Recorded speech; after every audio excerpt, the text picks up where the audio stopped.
नमस्कार दोस्तों, Hindi short hand गुरु channel में आपका स्वागत है। यह अंक संख्या 3 की एक्सरसाइज नंबर 25 की स्पीच है जो 100 शब्द प्रति मिनट से बोली जाएगी। तो स्टार्ट करते हैं दोस्तों। सभापति महोदय, भारतीय समाज प्राचीन आर्यों का ही वर्तमान रूप है।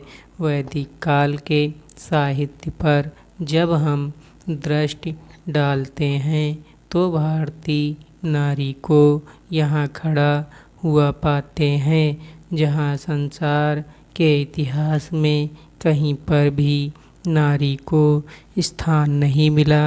आर्य सभ्यता में नारी को पुरुष की अर्धांगिनी माना गया था।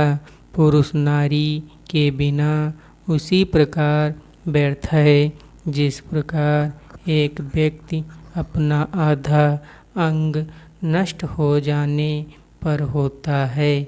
आर्य सभ्यता में यज्ञ का विशेष महत्व है।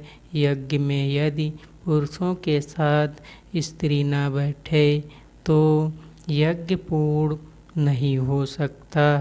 आदिकाल में नारी तो भोग्य वस्तु मानी गई, जबकि भक्ति काव्य में सभी ने उसे माया का साक्षात स्वरूप दिखलाया।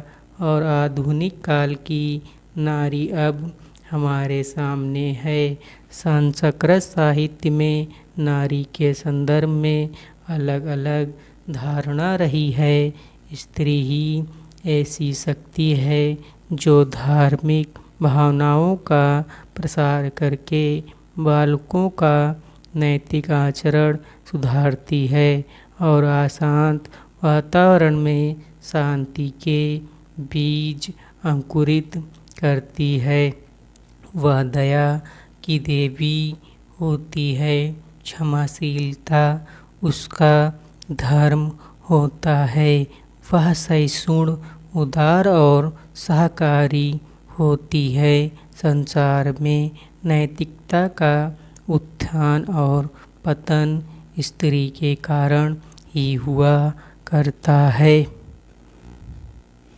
विविध सांस्कृतिक परंपराएं समाज में स्त्रियों द्वारा ही संस्थापित होती हैं। वह उसकी रक्षक, पोषक और प्रसारक है। वह परिवार से लेकर समाज के क्षेत्र में अपने व्यवहारों द्वारा संस्कृति का विकास करने में योग देती है।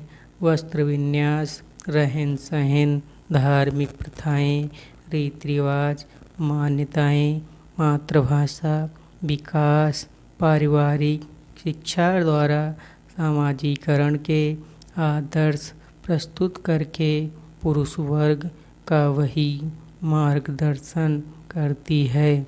इस प्रकार नारी घर की ज्योति है।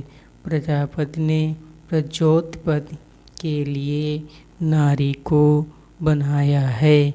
नारी ग्रह की साक्षात लक्ष्मी है। नारी को माता के रूप में सर्वमान्य माना गया है, परंतु वही नारी अपने समाज में अनेक सामाजिक समस्याओं से ग्रस्त है। इनमें से दहेज, बाल विवाह, सती प्रथा तथा महिलाओं का उत्पीड़न आदि ऐसी कुछ मुख्य समस्याएं हैं जिनसे महिलाएं आज पीड़ित हैं और इन्हें काफ़ी हद तक सहती रही हैं। वर्तमान समय में दहेज एक ऐसी सामाजिक बुराई है जिसने महिलाओं को हमेशा के लिए अबला और असहाय बना दिया है। दहेज के कारण नारी को भार स्वरूप माना जाता है। भले ही आधुनिक युग में महिलाएं डॉक्टर, वकील आदि महत्वपूर्ण पदों पर हों, फिर भी दहेज न दिए जाने के कारण उन्हें ससुराल में पीड़ित किया जाता है। इसके अतिरिक्त बाल विवाह हमारे समाज में एक ऐसी गंभीर समस्या है जिसने नारी की बुनियाद को खोखला कर दिया है। इसीलिए सरकार ने 18 वर्ष से कम उम्र में लड़की की शादी को कानूनन जुर्म करार दिया है। इसके लिए केवल कानून ही पर्याप्त नहीं, व्यावहारिक जानकारी एवं ज्ञान भी आवश्यक है। संविधान में पुरुष और महिला के समान स्तर के जिस आदर्श की परिकल्पना की गई है वह अभी दूर है। नारियों को नैतिक शोषण से मुक्ति दिलाने की दिशा की अभी शुरुआत भर हुई है। धन्यवाद दोस्तों।